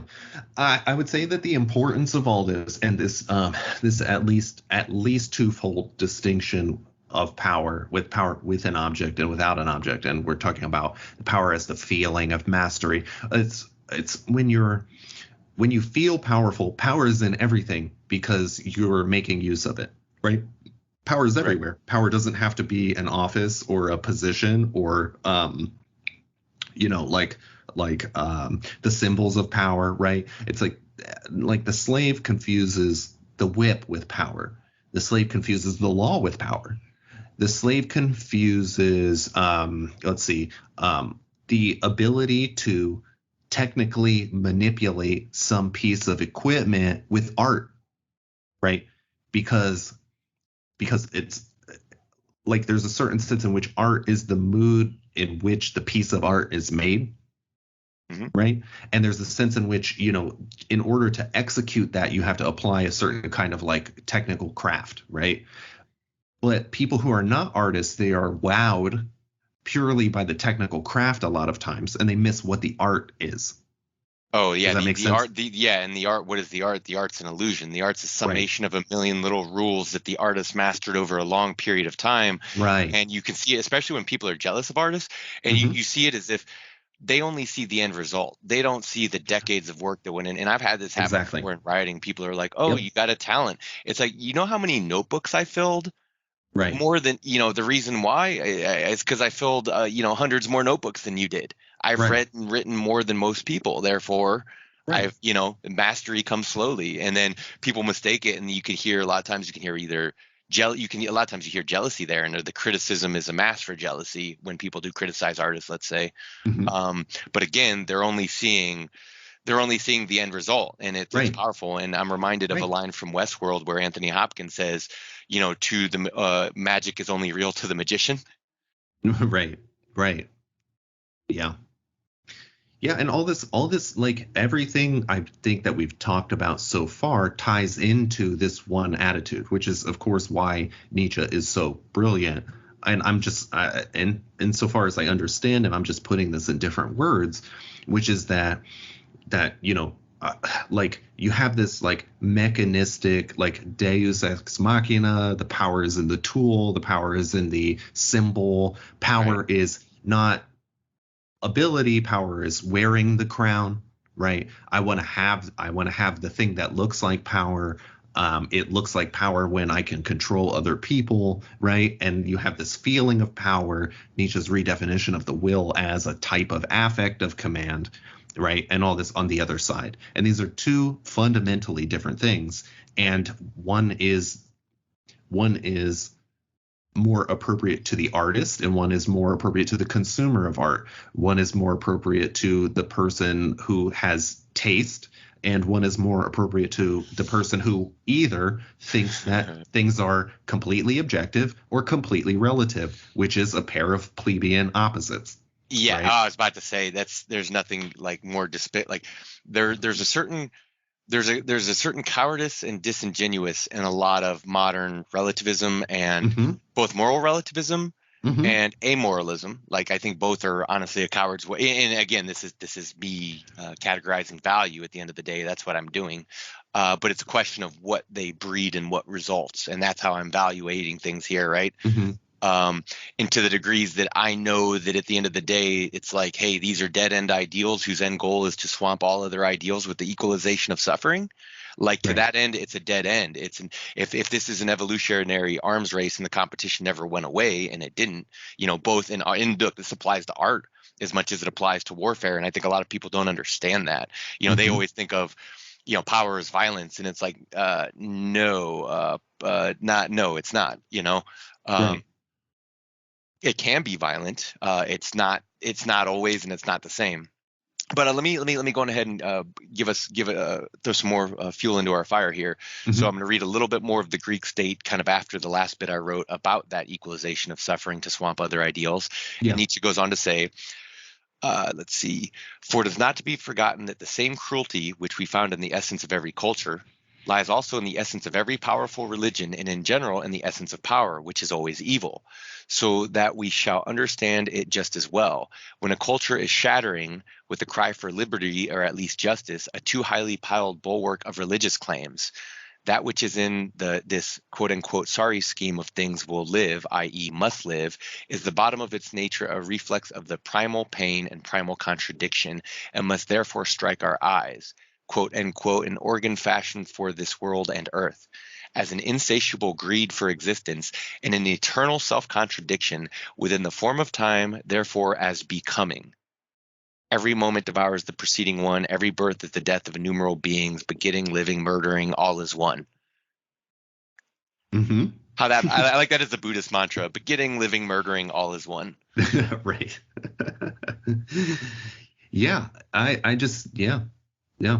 Okay, so check it out. Therefore, we may compare this grand culture with the blood-stained victor, who in his triumphal procession carries the defeated along as slaves chained to his chariot, slaves whom a beneficial power has so blinded that, almost crushed by the wheels of the chariot, they nevertheless still exclaim, "Dignity of labor, dignity of man."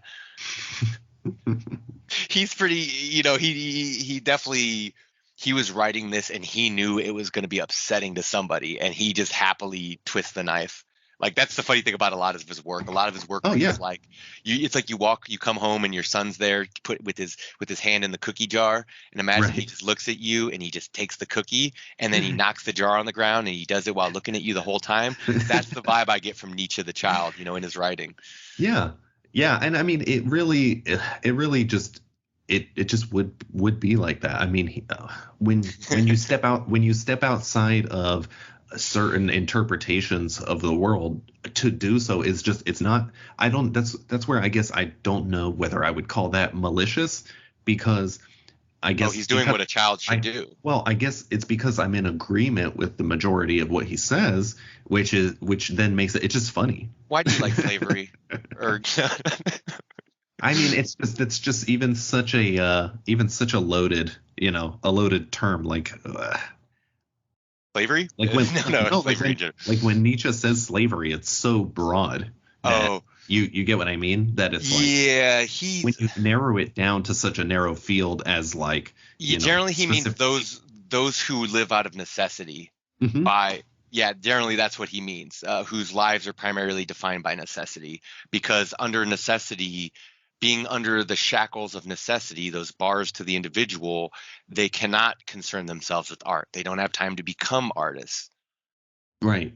But I guess the funny part about that is that all of that is still by his own logic. That's still decadence. Well, that's the hard part. Oh, like okay. Art is decadent. Yes. Just in and of itself. So it's really, you know what I mean? So there's. Well, the Dionysian definitely is. Apollonian is, essentially the Apollonian is supposed to be dead, set against. Actually, no, I'm not going to say it's set not against decadence. What it's set up is against decay. It's the Apollonian vision is in contraposition to entropy. Right. This vision forever, heaven forever, Christ forever, Zeus forever. They all do it. Everyone does it. Or even Jung writes about it. Right. Like, look at all these people around us. Everyone wants to be immortal. They might not say it. They might not be religious, but everyone wants to live forever, because we carry on and live as if we're going to live forever. We like every day we wake up. No one's sitting there going, geez, what if I died? No, the assumption is I'm going to be here tomorrow. So let me go. Well, generally speaking. I mean, I guess I've probably read a little bit too much of the Japanese Hagakure, which is. Well, you're an exception, okay? Your assholes are always an exception of some variety, okay? Yeah, that's why they're assholes. I wake up thinking about death every day. Of course you do. No, well, it's a funny thing because it is easy to take for granted. Like, dude, there's no guarantee that any of us are here. This also relates back to that idea of no contingencies for people who see power as control. Right. They don't I think they overestimate power's reach and just its power, because it's still only temporary, and it's still only ever, it's subject to pressures and limitations as well. Right. It's not just this ever expanses, Yeah, I mean, that's where, when that's like, for example, one of the most I guess vague ways of putting the most basic religious position in the world is that after death one is reunited with the with the cause or source of being in a certain way. But if you take metaphysics as psychology, as Nietzsche does, like more or less what that means is just really to be remembered. You know what I mean? So it's like, again, that's another way of pressing yourself onto other people via influence. Right. No, exactly. And it's interesting because, it's like at the end of the day, as men, artists, builders, all these things, it's like, okay, so I think every man can, to a certain greater or lesser degree, does question their legacy, right? If Right. let's say he's a conscious being, he's going to question his legacy, as he should. It's part of our nature. And in questioning that legacy, it is like, so how are we reproducing ourselves? And it's like two ways, body and mind, right? We propagate bodies and we propagate ideas. And so essentially, okay. Well, technically speaking, it propagates bodies and ideas. What do you There's mean? no Like, doer. There's no. oh yeah, yes. No. Dude, you couldn't stop it if you wanted to try. Right? You could not stop it if you wanted to try. It runs of its own accord. It didn't need. Look, nature. Here's the funny thing about it. Nature never needed language to describe itself or see itself, but we happened to do that, and then we imagined ourselves separate, and it's all kind of followed ever since, right? Right. The representation of a representation. And I guess this gets into postmodernism and hyper reality and the kind of nihilistic aftermath of it all of which Nietzsche predicted. Right. Yeah. Of course. So this is Nietzsche's proof, right? It's not just that a lot of his psychological theories have been proven or are proven thus far. Like he was the one. As far as I know, he was the first person to name trait theory, but no one actually came to name the traits and then make a psychologize a theory about it till later. But he was the one who he talked about temperament and trait theory, and he talked about power and he talked about all these other things, and it's just one of many things that I think the contravening years have proven right. Like his theory on the last man and this age of nihilism, this atomistic age of the actor, this democratic age of wanting to swamp all other ideals with the equalization of suffering. Like he predicted all of that accurately, and Nostradamus wasn't even that good. So it just yeah. And that's where fundamentally, like, I think it's a little bit rash of people to take Nietzsche's rejection of metaphysics as an excuse not to understand his argument from the metaphysics against metaphysics, right? It's the same thing as being like I've seen the same thing with the rule. Nietzsche says, don't study the exception, study the rule. And 100%. That is what everyone ignores because everyone thinks they're the exception. Just like everyone wants to live forever, everyone's the exception. This is just us. This is people. I don't care who you are. We all want to think we're better than other people.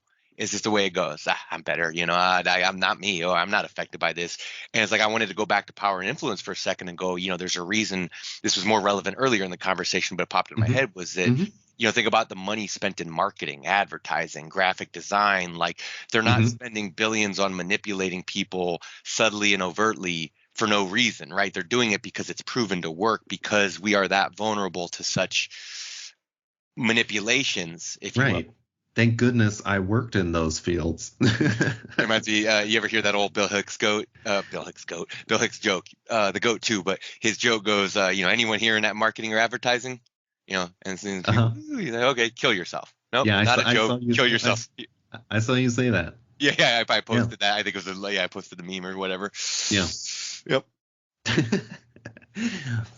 But I guess the point that I was saying about the metaphysical portion of it is like as much as metaphysics to a certain degree in Nietzsche's understanding is bullshit, it's also like it's the same way Christianity is a kind of like mental training, right? It's like so if you really want to understand Nietzsche, it is important to understand what he is reacting to. And if you're understanding by the rule and not the exception, that's where like I found it invaluable to study theology, for example. I feel like I only understand Nietzsche to the degree that I do because I came out of a background of I was about to say that actually of studying Jung, and then like Jung is is in a certain sense like a theological thinker, in the sense that he's let's see, he's focused on what is it, like internal alchemy, and also like his book Psychological Types is based on a covering of Christian theological history, and Jung does not throw out the idea of God in a way that, in my opinion, makes him misinterpret Nietzsche and also come to some conclusions I don't agree with. But I sort of, I come out of that kind of even like esoteric background thinking about the significance of numbers, symbolism, and things like that, and even to the extent where Christian symbolism is something I'm highly familiar with, as well as various theological arguments, and like that's what Christianity is to me. And that's where, if you want to really know what Nietzsche means when he says that it's nihilism, you have to understand it. Like, you can't be reactionary to it. You have to know what you're reacting to. Like, that's it's imperative. I was going to tell you that part of my, I think, because it's easy to take for granted, but I think without my religious background, and that is eventually, when I was younger, being baptized into the Catholic Church and watching and observing the practice firsthand there. And also, more than anything, I think what primed me for Nietzsche was studying people and their behaviors in real time, my own experiments. Definitely. It was my own stuff. Yeah, and I know you fit into this too, because and I would love to hear about some of your own experiments and things you've run over the years. Probably not here, because people might think you're horrible if they heard some of it. Well, I'm not saying you've run horrible experiments, but I think even as a theoretical, give you away.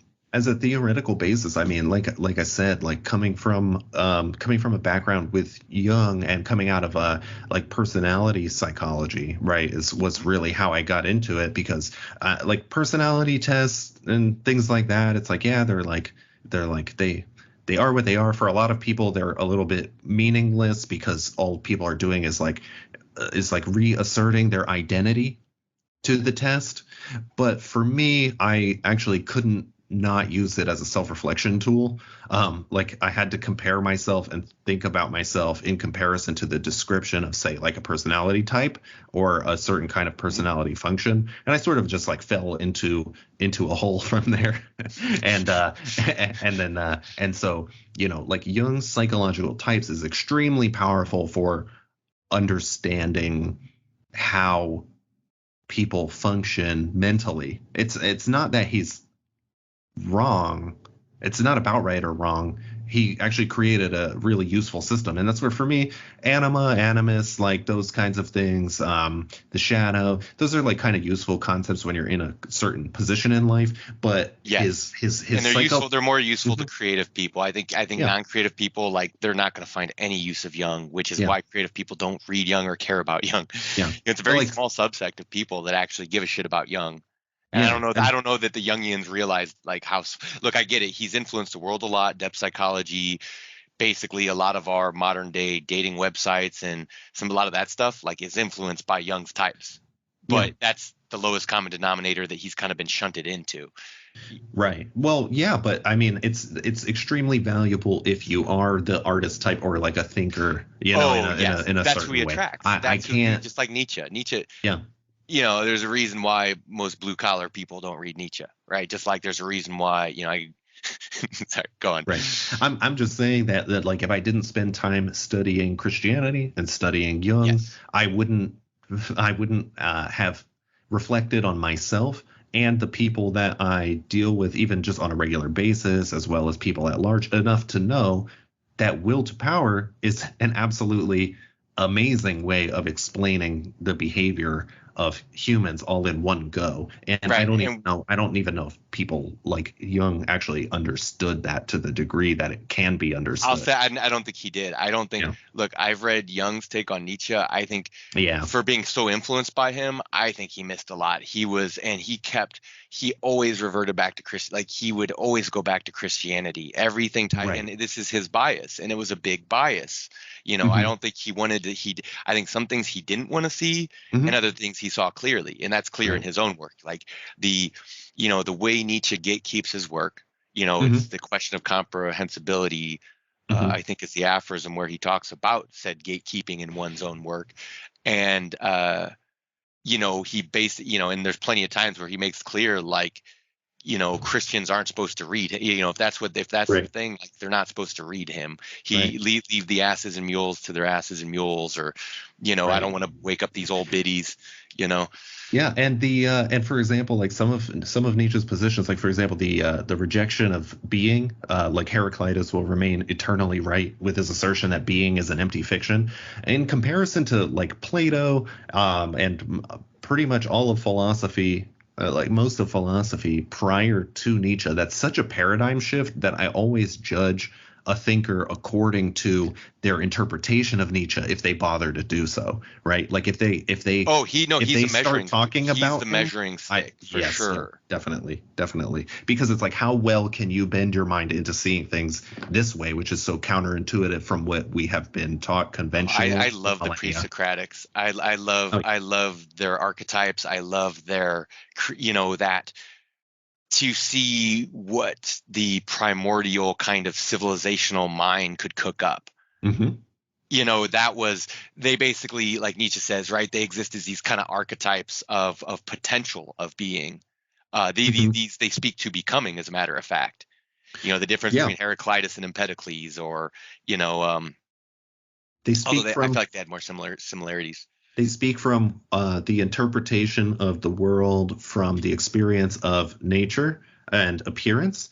Yes. And then on top of that, they are philosophers by necessity because there is no philosophy that is a Yes. lucrative profession at the time. So it's like you really get the raw, kind of the most. It's kind of.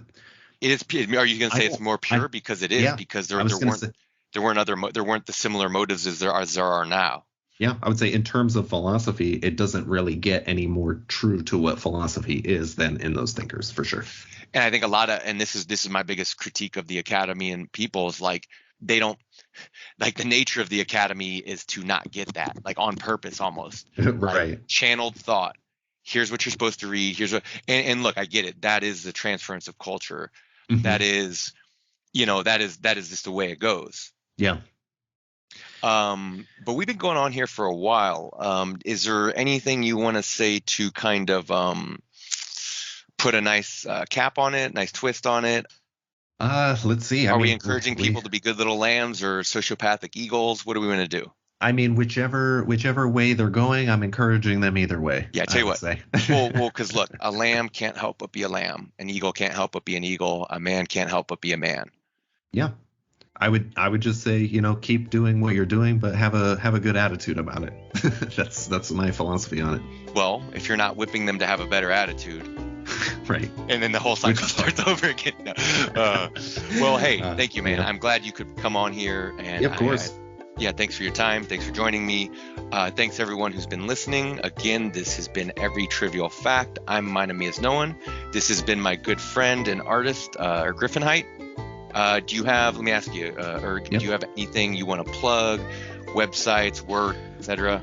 I have let's see. I have some work coming out, but it's constantly under revision, so I'm gonna leave it for now. And if people are interested, they'll find me.